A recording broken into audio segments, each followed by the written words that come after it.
And joining us from Ramallah on the West Bank is Francesca Borri, a journalist for Italian daily newspaper La Repubblica. Thank you for being with us here on France 24. The endorsement of the plan, well, it runs wide. You have the latest being the UN Secretary General, the leaders of France and the UK, a joint statement by Arab and Muslim countries welcoming the proposals, even though the details for now are hazy. What about where you are?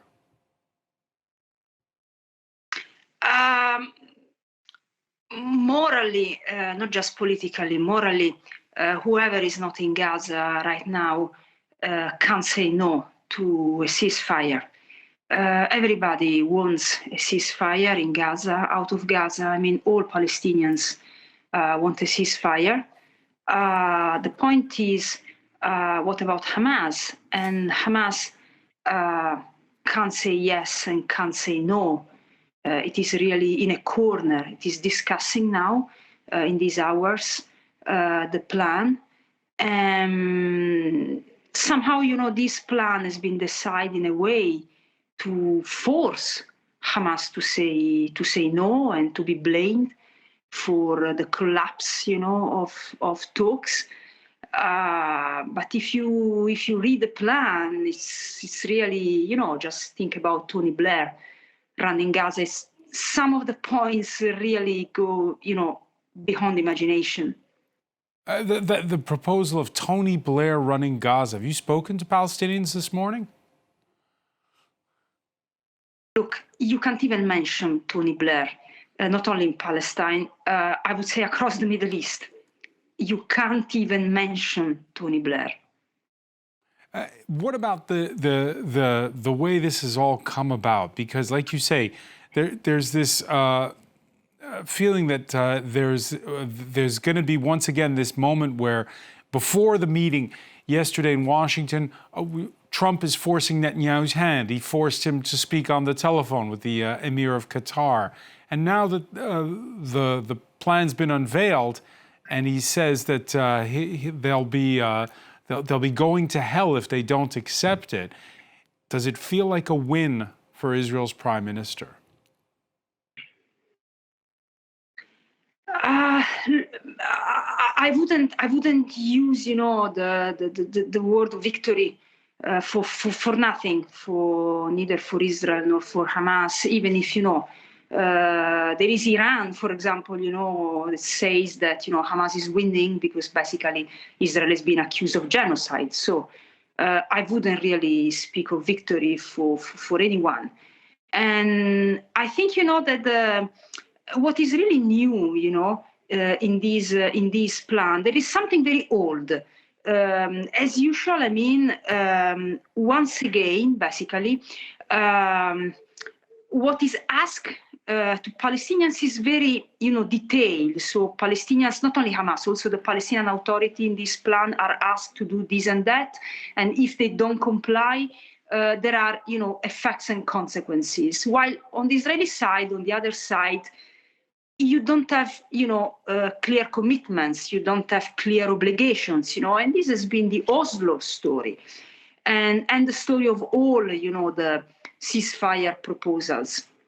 The point is, the real new, thing is that, now you have, as you said, basically all the Arab Muslim world behind this plan, except for Iran.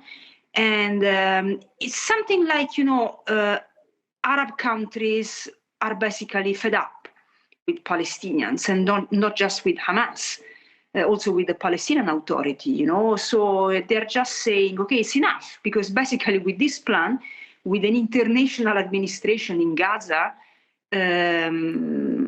Palestine is going to disappear. Palestinians are going to disappear. So Arab nations who want to just move on to other things. In Europe, though, the political reaction has been different the past few weeks. We've seen this conference on a two-state solution championed by the likes of France and the UK. We've seen the Italian position, which has become more and more outspoken for stopping the war in Gaza. Does that matter? Yes, you have basically two Italies now, because as you know, our Prime Minister, Giorgia Meloni, is, one of the best friends of Trump. So Giorgia Meloni supports, Trump in everything, and she said a few days ago that, of course, Italy didn't recognize the state of Palestine. She said that Italy will recognize the state of Palestine if, and there are a few conditions that Hamas, as usual, has to respect. On the other hand, you have Italians, most of Italians, who are taking the streets, in solidarity. And there is much more of what, you see in the media. There are demonstrations every day. There are strikes every day, here and there. And of course, is not enough. But there's even another initiative. Italy hosts the community of experts that is working with Palestinians in Gaza and the West Bank for a bottom-up reconstruction plan of Gaza that basically can also revive the civil society, the so-called Gaza Phoenix, which is, the plan that media basically overlooked in the last months, a plan that, really Palestinians believe in. And the community of experts, which is developing this plan, is based in Italy. So you have the government on one side and Italians on the other side. And this is more or less what you see, not just in Italy, but increasingly everywhere, except that, in the Middle East, in Arab countries, where, think of it, you don't see demonstrations anywhere, you don't see, Arabs taking the streets. And Italy, there's also the Catholic Church, and we heard the Prime Minister of Italy saying, for instance, that the aid from this flotilla that's still trying to reach Gaza, maybe they should hand it over to the church to bring it in. Yes, of course. We have Cardinal Pizzaballa, who is really, a loved man of the church in Italy, and is basically has the church in Jerusalem, and he went to Gaza and is involved in the talks. And yes, he's trying, to negotiate for the Freedom Flotilla.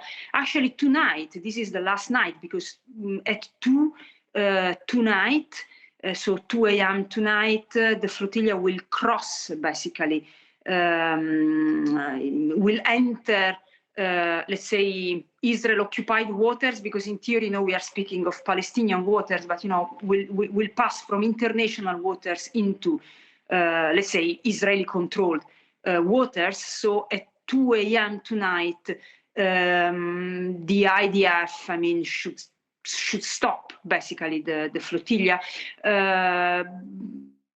We don't know what will happen, because the flotilla, there are so many different kinds of activists on board, not all Italians, and the majority would like to continue as much as possible and to break the blockade. And there is a minority that already said that, they will stop as soon as they see an IDF light. So we will see.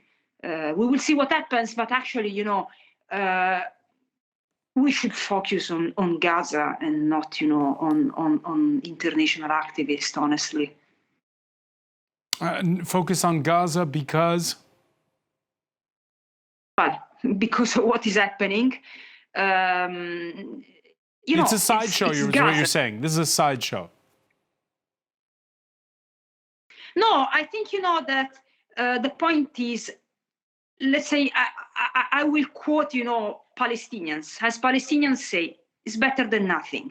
The point is, after 2 years of war, after 66,000 dead and all that we know, well, symbolic actions are not enough, and really very, very little, especially because, one of the critical points, in the ceasefire talks is the future government of Gaza. No, we know that, because Israel says, what is the alternative, if you don't have, Hamas, what is the alternative? There is no alternative, no? So we have an international administration. Now, the Palestinian Authority should be the alternative, or should, call for elections and allow an alternative. The Palestinian Authority is fully funded by the European Union, by European countries. So, European activists, have much more power than, they believe. So they should rather work, to change the Palestinian Authority, or to force the Palestinian Authority to change, instead of, just, taking the sea. Francesca Borri, many thanks for joining us today from Ramallah. Thank you.